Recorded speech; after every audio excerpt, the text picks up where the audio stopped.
Welcome to Season 2 of the Shop Stool Podcast, a podcast for woodworkers and the maker community in general. With Joey Chalk from King Post Timberworks, Bryan Cush from Sawdust Bureau, and Robin Lewis from RobinLewisMakes. Hi everyone, I hope you're all very well. This is episode 28, Season 2 of the Shop Stool Podcast. As always, I want to start by introducing my two co-hosts. Joey, how are you? Yeah, very good, Robin. How are you going? Not too bad, thanks. And Bryan, how are you? I'm all right, Robin. I'm good. Yeah. That's good. And my name is Robin Lewis. Welcome to the show, everyone. Now, tonight's guest is a very special one, all the way from Tasmania, even though she's known pretty much all across Australia. She's been a furniture maker officially since 1996 and has racked up a fair few awards in that time. I'm pretty sure we're going to get into that tonight. So please welcome to the show, Laura McCusker. Thanks for being here. How are you tonight? I'm very well, thank you. How are you guys doing? Yeah, I'm very well. Thank you. So what we've done in the past with the show is we've started with a bit of a who you are and where you come from. But tonight we're going to try something a little bit different. So I want to paint a picture for you. It's Monday morning, you come into work, you open your door, and the first thing you notice is that the lock has been busted off your workshop. So you know someone's broken in. You walk into your shop and you're obviously worried someone's going to have stolen something. So you look around your shop and the only thing that's missing is the one tool that you hate the most. So deep down inside you're as happy as anything because insurance is going to pay out and you're going to replace it with something that you would rather have. What would that tool be and what would you replace it with, do you think? Oh man, that's like asking me which one of my kids.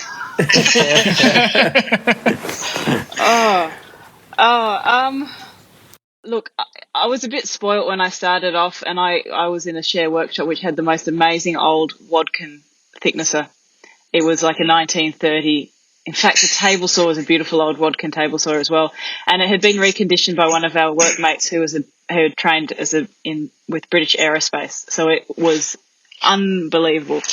So I guess, my Carvatec, my Carvatec thicknesser, which has had a bit of a beating, she's done well for me, and I'd hate to sort of, nominate her, but that would probably be it. Like if I could swap her up for a Wadkin thicknesser like we used to have, that would be pretty nice. Yeah. That's a good choice. 1930s, wow. Yeah, it was so beautiful. Cast iron, beautiful green, all been repainted. It's just a dream. Yeah. Anyway. Yeah. I'll tell you why I decided to start with that question. I'm having endless trouble with my jointer, and I just about threw it out the shop. Well, I probably wouldn't be able to, but I wanted to throw it out the shop today because I'm so sick and tired of that. And I remember an episode not too long ago where Joey and Bryan, I think you might have been on the show, you were saying how jointers are so difficult to set up. And I said, no, it's easy. Mine just worked out of the box. And I tried to recently set it up, and I think that's what I've done wrong. Yeah. Anyway, so Laura, thanks very much for being on the show. Tell us a bit about what you do. Well, I do whatever. I do lots of stuff. I find it hard to say what I do because right now I'm doing some kitchens and bathroom fit outs, and I'm doing some I've got so much stuff on at the moment I can't even recall what it is. So there's not one thing that I do. I do whatever comes across my plate. I've been really lucky in the last few years to have some really exciting and interesting projects. At the moment with COVID, I was expecting everything to get a bit quiet. We'd actually coincidentally booked in finishing off some renovations at home. So I was expecting to be at home building a deck and, converting under the house into a little studio. But it hasn't really quietened down here. We're really busy. Building industry seems to be going crazy. I don't know if it's a Tasmanian thing or if it's, if everybody's just a bit toey and they're all trying to get their jobs finished before, supplies run out. But we've never been busier. The best thing is that deadlines don't seem to matter anymore and everybody's being really reasonable, which is great. We're finding the same thing at our end. Like we were chatting about it last week. Deadlines are a thing of the past. Yeah, and that's great. I mean, down here in Tasmania specifically, a lot of the work we've been doing in the last few years has been with tourism hospitality venues and event-based stuff. Mm-hmm. And obviously the deadlines with that sort of thing is really key. But now that's, it's all up in the air. We've still got a lot of the work had been booked in, and so we're just doing it, getting it ready, but they're not expecting to have guests and tourists until maybe October. Even then, who knows? Can you talk us through some of the tourism and hospitality things that you've done down there? Well, one that I'm actually doing some filming for next week there's a really interesting old wood chip mill down here at Triabunna. It was called the Spring Bay Wood Chip Mill, and for however many years they would take all of these old growth Tasmanian trees and turn them into wood chips and send them off to Japan or wherever to make paper. And obviously it was a huge environmental and a very big environmentally problematic concept, but it was also it's industry and it's employment and it's in the environment and it's this Tasmanian sort of a real sort of a real hotspot of Tasmanian politics. Anyway, it was bought recently, well, I don't know how long ago, 5 years ago, by an environmental philanthropist, and he's turning it into an eco-tourist event space venue. They've done a lot of bush regeneration, planting vegetable gardens, training and employing a lot of the local people to work there and having it as this incredible space. But using the old industry and the old buildings, not demolishing them and rebuilding them, but repurposing them and keeping all of the beautiful texture and the machines and it's such an exciting place. So that's what I'm working on at the moment. Hopefully they're putting together a bit of a video explaining some of this stuff next week. And, things like this, they've got the time now to do it. So that'll be all getting together in time for when they open up again, I think. You mentioned you're filming.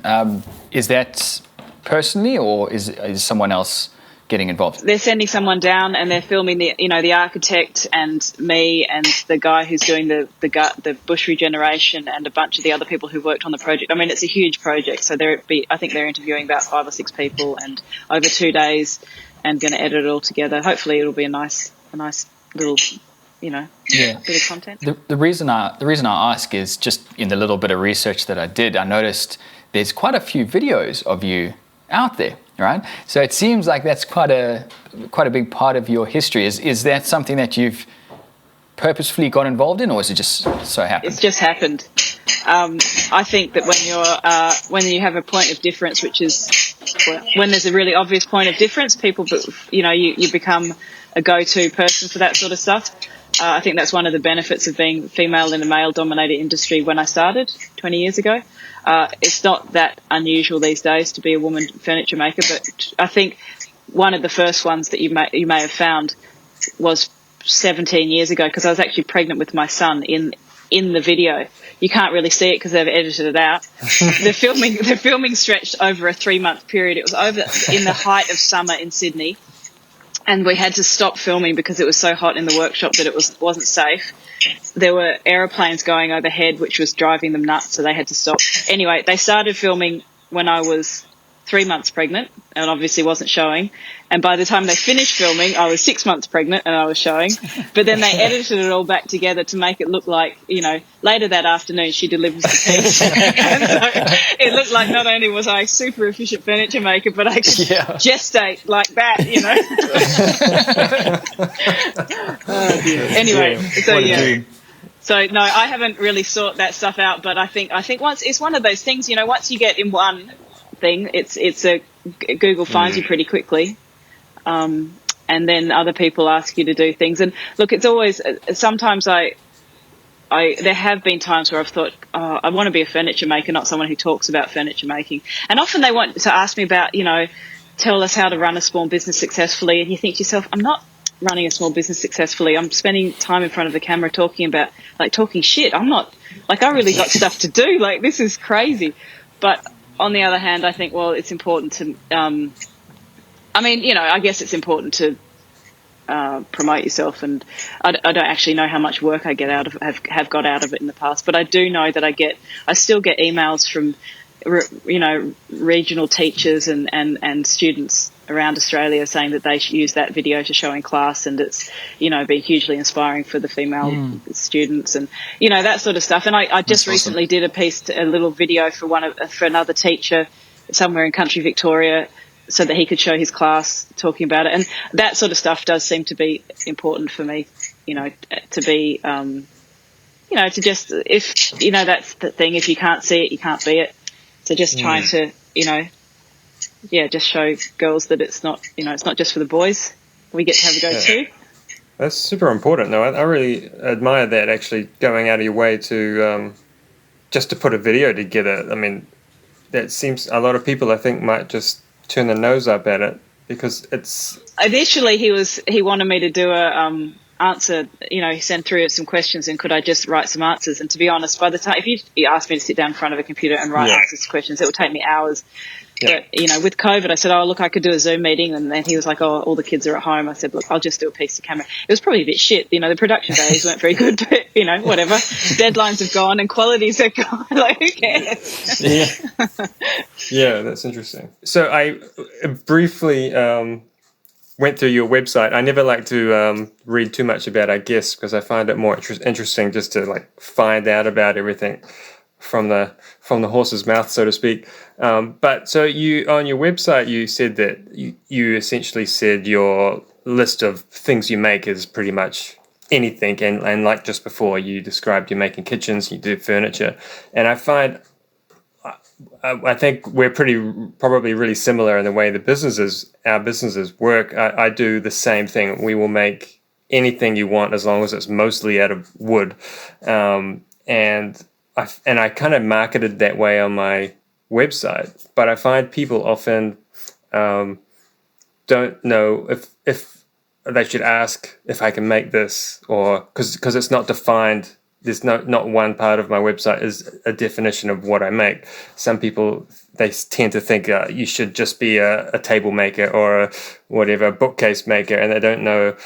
So do you ever find do you find that where people are a bit confused about the fact that you can make anything? Most of the work I get is through word of mouth. And so people talk about what I've done and they'll come in and, they'll come in and have a chat. And there's, whenever they come in here, there's so many different things on the go that, they'll pick it up quite quick that I do all sorts of things. I've never really had I quite like doing a lot of different things because there have been times in the past where I've made batch products, and it's really good for getting your skills up, but after a while it can get a bit tiresome and a bit dull. Although I do sometimes still like going back to some repetitive work just for like a zen moment of productive yoga, I call it.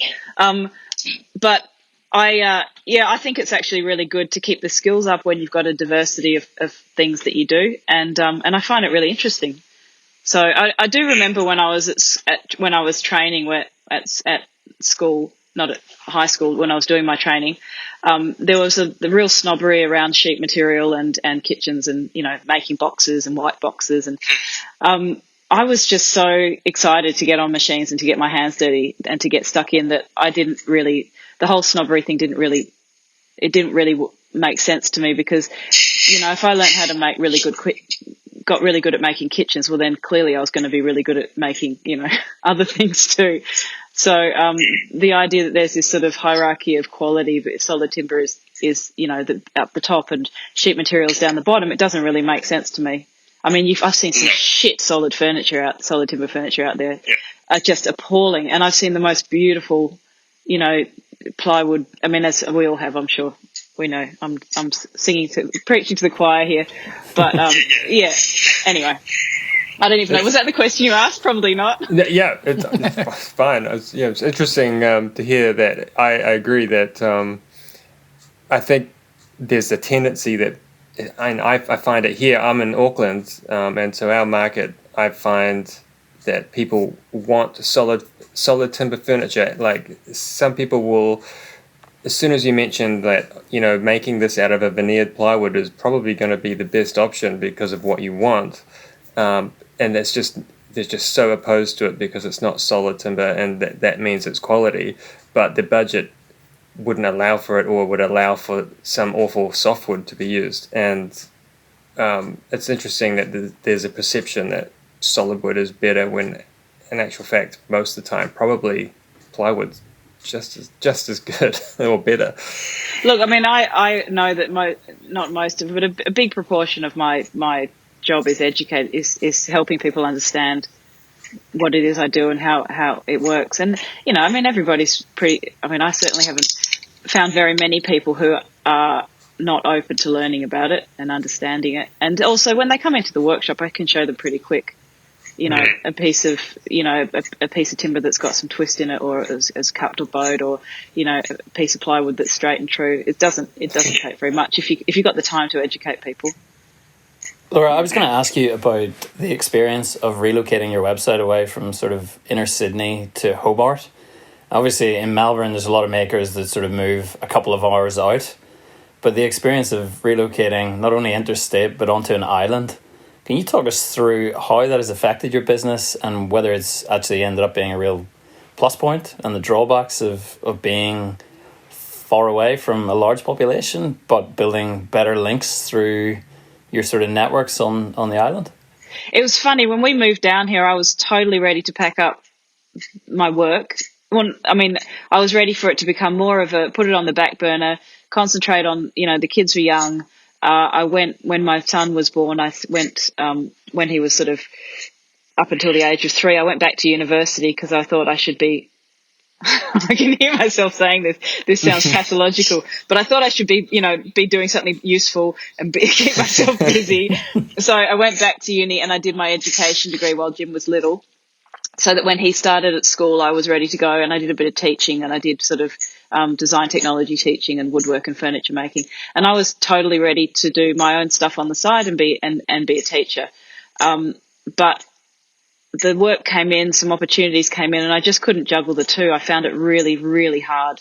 I was terrible at being a part-time teacher, part-time woodworker, part-time mum, part-time wife. I was just being pulled in every direction, felt like I wasn't doing any of it properly. So I called it and I said, okay, well, now that the kids are at school and, and everything's ready, I'll get stuck back into it. But it looks like I planned all this, and I was very clever and very strategic, but I wasn't. I was just very lucky. Mona was opening up at about the same time as we moved down here, and they put a call out for local furniture makers who might be interested in building furniture for some of the accommodation pavilions. And because I'd come straight from Sydney, I still had that, the mindset of the big city where I was like, oh shit, I better throw my hat in the ring. I better get in there. You're thinking that there'd be, I don't know, 100 other people putting their hands up, or 50 other people, or anyway, there were 3 people, and one of them pulled out, and the other one could only do 1 table. So I ended up with, I don't know, like 5 dining tables, 16 bedsides, outdoor furniture. I mean, I can't remember. I just remember getting this huge job and just thinking, shit. That was your biggest commission at that stage, was it? That stage, yeah.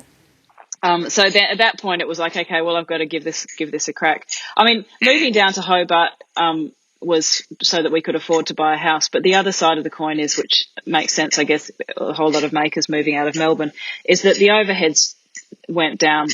I mean, considerably. I can't remember exactly what the numbers were, but my monthly rent in Sydney became my annual rent in Hobart. Wow. That's amazing. Yeah. So I could cover the freight of shipping stuff back to Sydney for clients. So actually freight actually hasn't been a big deal. It cost me $300 to send a dining table from Hobart to anywhere on the eastern seaboard up to beyond Brisbane. Jeez, give me that freight number. And it would cost me $300 to get a table moved from Surrey Hills in Sydney to the North Shore. Wow. Is that going by boat? Yeah. Well, you get they'll pick it up and they drive it, get on the ferry, and then drive from Melbourne up the coast. Oh, okay. Wow. So it's not like a particularly slow service or anything. No. Like, I mean, the guy I've got goes once a month, but even just normal handlers, they're going regularly. People are moving up and down all the time.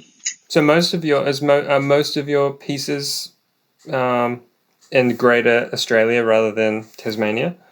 I reckon 50-50. Okay. We send. I mean, I prefer. I like working locally so that especially with fitted furniture, obviously, so that I can, be sure if I've, the install is that much easier. But we did a cafe fit out in Melbourne, and we did a full house fit out in Adelaide Hills couple of years ago. So we have done it where we've packed up, with the Adelaide Hills one, it was 2 container loads of furniture and that got shipped over. And then we all piled all the stuff, all the tools in the ute, and we drove over and did that one. But it's pretty stressful, and it's a big deal when you've got kids and stuff, leaving the kids at home or farming them out to friends, and it's not ideal. I mean, it was good. I'm glad I did it, but there's a lot of work locally. I'm really happy to do that.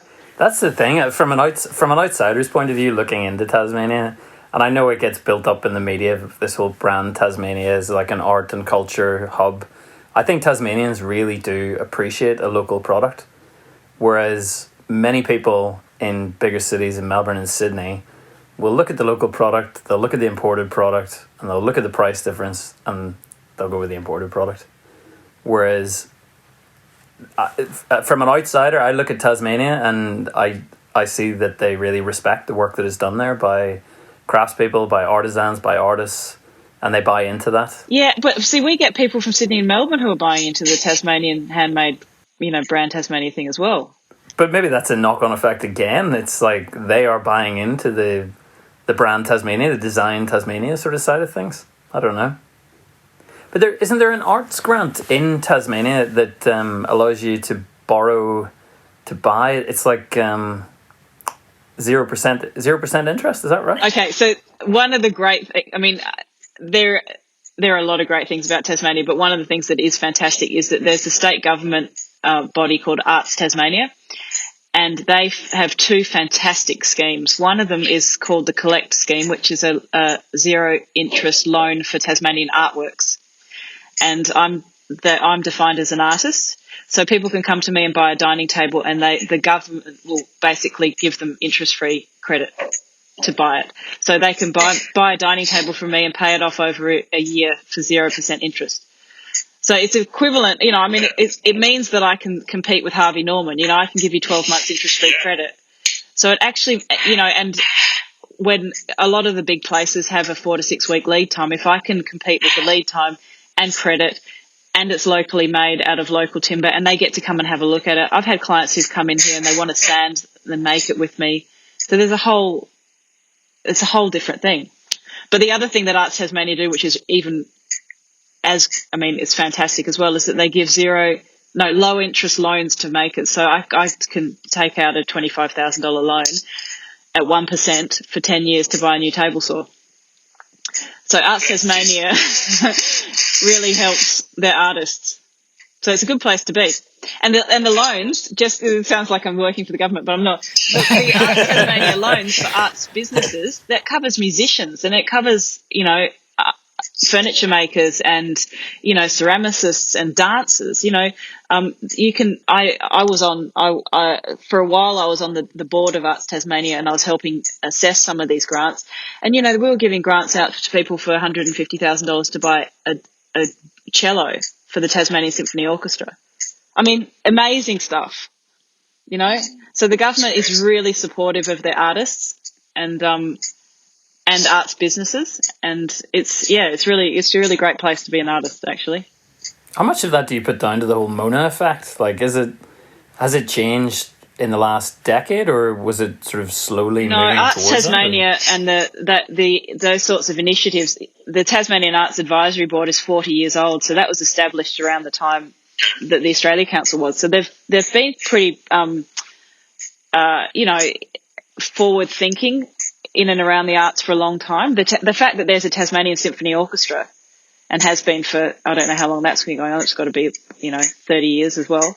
Hobart, Tasmania, I don't know what the population is, but it's tiny. We've got a symphony orchestra, a museum, Tasmanian Museum and Art Gallery in Hobart, and another museum and art gallery in Launceston. Mona's great. It's fantastic, but it's really only been here for quite a short amount of time. So it's not, and a lot of amazing stuff has happened because of Mona, but it was an interesting place sort of creatively before that as well. I've got a very good friend of mine who lives down there, and it's just got this warm and fuzziness about it from an art and culture perspective. I'm up in North Queensland in Townsville, which is it's a very different sort of feel and vibe. Yeah, but you get to wear a T-shirt 365 days a year. I've got my beret on. I've got my jumper. We were down at 8 degrees this morning, and I reckon the city just came to a standstill. That's all you heard on the radio was people talking about the Crimea weather. River, Robin. Everywhere we went, it was weather. Yeah, these old houses aren't made for 8 degrees. No. Yeah. And what was the experience like of working at Mona? Were you dealing with the architects, the interior designers, or David Walsh, or who was your? Yeah, all and everyone. So when I first started working there, I was working with the interior architect from Fender Katsoulides, and she was amazing, and we're still good friends, and we still work together on little jobs. But then I met David, and I made some pieces for David, and then in the lead up to various sort of life events for David, his birthday parties and his wedding and other events, we made some pretty outrageous sort of tables and installations for their bits and pieces, which still get repurposed and reused, over and over and over again, and reimagined. And so that's always a crazy thing when something like that's happening. From memory, did you do a super long dining table? Was that you? Like 60 meters long, down in the void, yes. And it all had to come down, get in there through goods lifts, and it was it had lighting, it had plumbing, it had the glass table bases, and it all had to be obviously structurally sound, because I think at one point there was an opera singer walking down the length of it singing an aria. There was all sorts of amazing things happening. Yeah. To anybody who's listening who doesn't know who David Walsh is, it's maybe worth just to Google and watch some YouTube interviews or something. Yeah, he's a bit of a character. Yeah, it's pretty wild, some of the parties that they have down there. And it's such an incredible, but I mean, that sort of stuff, it's not so much furniture making as like theatre, it's a whole different thing. And the budget is a different thing. The timeline's a different thing. The materials they use, but there's a huge, Mona has there's a whole crew at Mona that help me. It's not me that does it. It's me that gets pulled in to do some part of it. But oh my God, I couldn't have done it without all the guys out there. Laura, have you got any standout piece of furniture which you have made and really kind of stood back and thought, that is awesome, I'm proud of myself? It's funny, actually. Today we're putting together, the Design Tasmania is putting together like a booth for part of Den Fair this year. That's all going online, and it's all a bit rushed. And they called up last week, or I think it was supposed to be in October, but now it's been brought forward. Anyway, they called us up last week and said, have you got any stuff? We need some stuff quick by Friday. And so we had to phone around some different clients and ask to borrow pieces back. I delivered a piece on Friday and I had to take it back on the following Wednesday. So my clients are very friendly and very kind. But I also pulled out a whole lot of pieces from home, and one of them is a screen which I've rolled up and sent up with it. Anyway, they phoned me up today and they said, can you give us some information about the screen? And I realised the first one I made was 20 years ago, and I've been making it consistently for 20 years. I mean, not in mass production because it would drive me nuts. But, every year one or two goes out there. One of them's gone to, as far as Luxembourg. I've sold them all around Australia. And I've got one at home. And I really, really like it. I still like it 20 years later, and I see it every day. So that's the one on your portfolio? Probably, yeah. The wavy one, so the curves. Yeah, barcode screen. Do you make them any differently now? Like, have you changed any of the manufacturing process? You got better, got quicker? But no, not really. And they've really held up quite well for something that's got a moving component and that it's under tension, and that you roll it up to move it and you roll it up to store it. And it's got the footprint changes depending on what you need it. The one that I've got at home, I've had for 15 years and it's holding up really well. So I'm actually quite relieved, because, it's the sort of thing that I don't know if you guys do that, but you sort of wake up in the middle of the night and you think, oh God, one day that's going to go and I'm going to get a phone call, and you think, oh, but no. And then the worst part is you try and work out how you're going to fix it without pulling everything completely to bits. And yeah. And that's one of the things about hand making furniture for people, is that whether you like it or not, they do have lifetime guarantees, because people know where you are and they'll come and ask for a hand if something happens to it. So it sounded like you were about to say, and they'll come for you, which talking to Joey about some of his clients. That sounds pretty true. I went back into the back episodes. I didn't get to the bottom of that one, but I did start. I saw some references to it. I was saying, I'm going to have to go back and listen to that one. Yeah. Oh no, I seem to be the only one who gets terrible. It's either I do terrible work, or I get terrible clients. You need to get your filter on early. Yeah, that's what everyone keeps saying. I'm too nice, maybe. It's just Aucklanders, Joey. That's the main I think issue, you're right. Yeah. I think you're right. Yeah. Yep. The majority of your work, Laura, you do in Tassie Oak, right? Yes. Yep. Was that by choice, or was it just the fact that it's relatively affordable and it's on your doorstep? When you were in Sydney, did you tend to make from it, or have you changed? When I was in Sydney, we'd go down to the woodage to buy timber, and we'd pay a premium for Western Australian Jarrah or Queensland walnut or Vic Ash or Tasmanian oak. Not understanding that Vic Ash and Tasmanian oak were the same thing, but I was really excited to buy Tasmanian oak. Sydney blue gum didn't really do it for me because it was Sydney. There was this kind of exotica about everything being from somewhere else.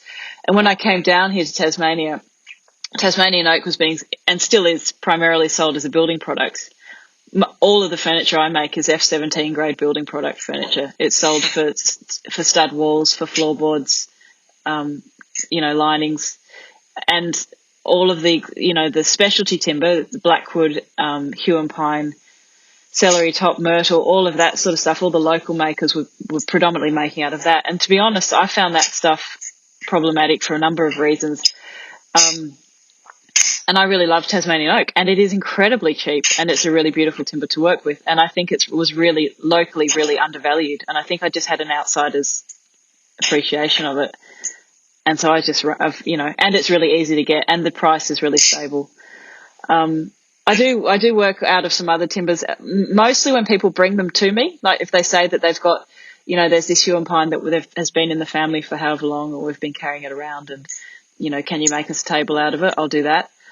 But there are some real problems with making sure that the timber's been, responsibly sourced in some of those specialty timbers, whereas the Tasmanian oak it's got that accreditation, it's got that chain of custody, so it just makes that sort of stuff a bit easier.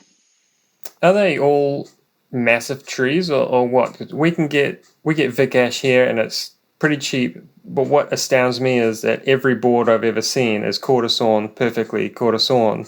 And so what happens to the rest of the trees, or is everything you get quarter sawn, or? It's the way the tree grows. It's an incredible thing to see. Everything in the timber yard is quarter sawn because it's all machined up for building grade, so it's all quarter sawn. I pick through it and try and find stuff that's got a little bit of something going on, but I guess they chip the offcuts, and I think actually they reconstitute some of the wood chips into pellets for fires and stuff. They do all sorts of stuff with it. But yeah, no, it's really stable. Yeah, it's awesome stuff to work with. I like it. Yeah. I'm working with some Tasmanian myrtle at the moment, which, it's the first time working with it. I think Vic Ash is nice, but Tasmanian myrtle takes it. Well, look, my favourite Tasmanian timber would have to be blackwood. The Tassie blackwood is very beautiful. It is all very beautiful. I just find, I think some of it is so strong and striking, and some of the colour is so demanding and I was going to say intimidating, but it's that I think sometimes it can be a little overwhelming, especially when, you find people using myrtle and hue and blackwood all in the same piece, or it can just be a bit much, and sometimes the actual shape and the form of the piece itself is secondary. So I think somehow Tas oak, I don't know, it becomes about the piece rather than the timber, if that makes sense. But also after working with it for quite a while, I really enjoyed the oxidization process and how you can oxidize it and get these beautiful black colors coming through it. So a lot of the times I'll actually tone some of the colors down by, mixing it up with some black and natural colored timber in the same piece. That little short black table that you did, was ebonized, oxidized? Yeah, so that's oxidized. So I just mix up vinegar and steel wool rusted thing and oxidize it. So a lot of my pieces have got, I'll have black legs and a natural coloured top, or playing around with the black and the blonde together, just to take some of it, because I think the Tas oak sometimes with oil finishes can get quite yellow and quite warm, and somehow putting the black next to it just tones it down a little bit. Sorry, just for the uneducated, oxidizing? So is that the actual timber that is oxidizing? Yeah, so Tasmanian oak is really high in tannin content, as Vic Ash is as well. And when the tannin is oxidized with, basically I make up a mixture of rust, iron oxide. So it's rusted steel wool in vinegar, and you paint it on and it just comes up this beautiful bluey black indigo color. And as it's a chemical reaction rather than a dye or a pigment, it's really stable. And it feels nice. I think it feels nicer that you're not painting something or dyeing it. You're just triggering the actual inherent tannins in the timber. In fact, you can flip it back the other way by painting it with oxalic acid and it goes blonde again. Does it fully go blonde? Yeah, completely. Really? Yeah. So it's really cool. It's a nice little bit of chemistry. It's not a false. It's not. You're not staining timber. That annoys me, because I'm dealing with some New Zealand kauri at the moment, which has been sitting around in a garage for 60 years, and it's got some rust drops on it. And the rust, some of the staining is almost full thickness all the way through the boards. It's just been sitting there for years and years and years. And I drowned it in some oxalic acid to try and get rid of it, and it just didn't move it just any at all. And I was just pissed off because that should work, and it didn't bloody work. So it annoys me that you guys can blacken that stuff and then just reverse it. That's stupid.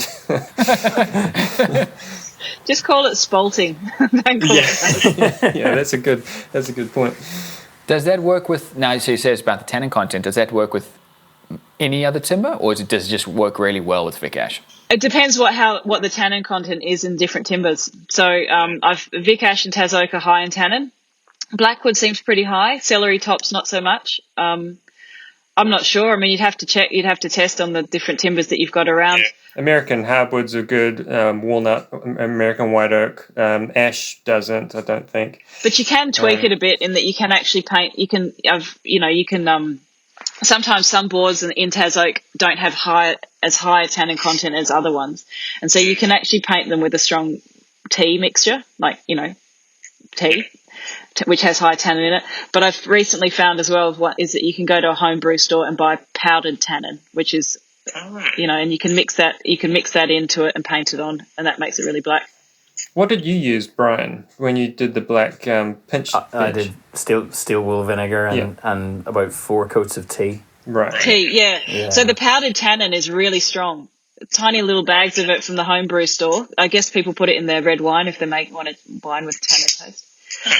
Yeah, that makes sense. And it goes an awfully long way. But it's also quite good because if you ever need to use that oxide finish on veneered board with, Tas oak veneers, the steaming process of cutting the veneer just takes all the tannin out. So even though it's Tas oak veneer, it doesn't go as black as you need it to. Right, okay. Like a secondhand tea bag. It just doesn't have the tannin in it. So the whole steaming veneering process just, wicks I find the tea trick worked well, but when you're introducing multiple coats and it's obviously water-based, it's lifting the grain all the time. Right. That might be an interesting one to try out. Yeah, as I said, a tiny bit goes an awfully long way. You just put a little bit in the vinegar mix and it just stains it all up. It's good. Robin touched earlier on the fact that you have won lots of awards. Can you just talk to people and tell them the importance of entering things? This is every time I'm talking to students or people that are starting woodworking, they are so nervous about putting their stuff up for awards. And you ran a program with Adam Markowitz, who we've had on the show, and Nick Rennie as part of Wood Dust Festival, where you offered a critique, a live critique of people's... Which I was the kind one. I was you were the kind judge, yeah. But for a lot of people who don't come from a design school background, but come through from either picking it up themselves or through a carpentry background, it's a terrifying thing to do, but I just tell people that they have to put their work out there for not only potential clients to see, but for their peers to see, and to get some kind of feeling of where their stuff is and how they can improve. So yeah, I'd just love to hear when was the first time you seriously thought about entering a piece? Was it pretty early on? Oh yeah, straight up. I realised that when I came out with my qualifications that my CV looked empty, and I just was super pragmatic about it. I've always been very strategic, and I thought, okay, I need to have an entry in my CV for at least one entry a year. It doesn't matter if it's an exhibition at the local cafe or whatever, because no one's going to look at the CV and know. I just need to have an entry every single year. I need to have something published in a magazine every year. I need to have an exhibition every year. If I can have if I can win a prize, that's great. But even just entering the prize means that you can actually, often in those prizes, you'll be part of the exhibition, whether you win it or not. That's just the icing on the cake. So no, I was just totally pragmatic. It wasn't about winning. It wasn't about, getting any critical feedback, because to be quite honest, I don't know how much critical feedback you get from those exhibitions. Everybody's so nice. But I do think that a few times I've been at exhibitions and I've been asked to open them, and I've actually sort of at the talk when I'm opening it, I've asked people to have genuine conversations, because it's, otherwise people just stand around and talk about the weather. I think it's really valuable to give some, to ask people why they've done something some way. You don't have to give an opinion on it straight up, but you can just ask open-ended questions. But look, I entered competitions from day one, not expecting to win. I was just hopeful to get into the shortlist, to get into the exhibition. And when you actually win something, that's just a bonus. That's just, that's amazing. Yeah. So I would totally encourage everybody to enter competitions, but also exhibitions. Put your name in for exhibitions, because oftentimes it's not about the prizes as much as just getting your stuff out there. And also, don't be afraid to enter the same piece into different exhibitions and different competitions. When I was starting out, I had this idea that if you entered it into one, that was it. You had to sort of, put it, retire it, but you don't have to. And a lot of the time, curators of exhibitions, they're really hungry for pieces, so they're really grateful to have you submit your work oftentimes. So if you were saying that there wasn't enough open dialogue at those kind of exhibitions and events, how did you find the role of being the critique panel? Oh, look, I actually found it really lovely. It was a super big love-in. I mean, Adam's great and Nick was great. And it was good. Adam asked me to do it and he asked Nick to do it. And he's very clever about doing that. He knew that I'd be a soft touch and that Nick would be a hard ass. That was, and also that I came from a background of making and Nick comes from a background of designing. He's a designer that makes and I'm a maker that designs. And it was a really good match, I think. But look, I'm really happy to have conversations with people about their work. And I think that certainly the people at Wood Dust were very happy they seemed really grateful to be there and really happy for the feedback. And they were all so lovely. I mean, it must have been quite nerve-wracking to put your stuff up in front of a bunch of, not so much in front of us, but in front of the other 20 makers who were all standing around. That was probably a bit intimidating, but, I mean, it's those things, everyone's so nice. I don't know. You always come away at the end of those things I do anyway, thinking, God, people are nice. Talking about Wood Dust, what do you think the future is of Wood Dust? Is it, do you think it's going to continue to grow and expand? Oh, look, I hope so. It's a bit hard to say at the moment with the state of the world and where everything's going. I mean, it's a bit weird to look back on it now and think about, the lack of social distancing and all of those people in that space and I mean, to be honest, I don't know how you teach woodwork in small classes with social distancing and all the rest of the stuff that we've got to get our heads around now. So I'd love to think it was going to keep on going, but it's a weird time. Yeah. I don't know. I must say of a lot of, so I haven't been to a huge number of these sort of woodworking events, but the ones that I have, Wood Dust really struck me as being one of the more modern, and they're aimed at a very different demographic. That's why because I went to the first one only. I didn't go to the second one, but after the first one, it just seemed like this is where you want those sort of woodworking events to go. That's the direction. Well, to be honest, that's the first one I've been to for a long time. The ones that I can't even remember the last time I went to one. It was probably I don't even remember what it was called, but it would have been in Darling Harbour and probably 15 years ago. And it was, no offence, because three of you got beards. It was just full of beardy men. And this was 15 years ago. So the beardy men 15 years ago. And it wasn't really, it was a whole lot of people trying to sell lathes and slabs of timber. Yeah, and it was interesting, but it wasn't really. I mean, you nip in, nip out. It was that sort of thing. But no, wood dust was interesting. There were sessions that I was in with you, Bryan and Adam, that I was hoping to be able to peel away from to go and see the other sessions, because there was other interesting stuff happening at the same time, and that had never really happened at any of those other ones. So no, it was great, and I hope it does keep. There is a way that things like that can keep on going. The one thing, I was actually talking to some of the organisers of Wood Dust the other day, and they are saying they've had one of their biggest quarters in terms of sales because of all the hobbyists. So I don't know whether, like, not that there's been a dwindling interest in woodwork, but it goes in waves. 1 year it's fashionable, and the next year, people have a whole load of unused tools in their shed. But it does feel as though this is building to a point where I think interest is gonna really grow through this year, because people are stuck at home and they're stuck in their sheds. So hopefully 2021 there'll be another Wood Dust. I hope so. I really hope so. But look, I think that this whole COVID thing of lockdown thing has given people an opportunity to stop and think about what's important, and also, what local stuff being important, supporting local.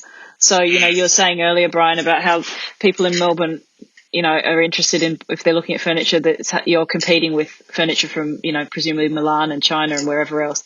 I think that the emphasising the local, this COVID thing certainly has down here in Tasmania, it's emphasised the local, and that's a good thing. Yep.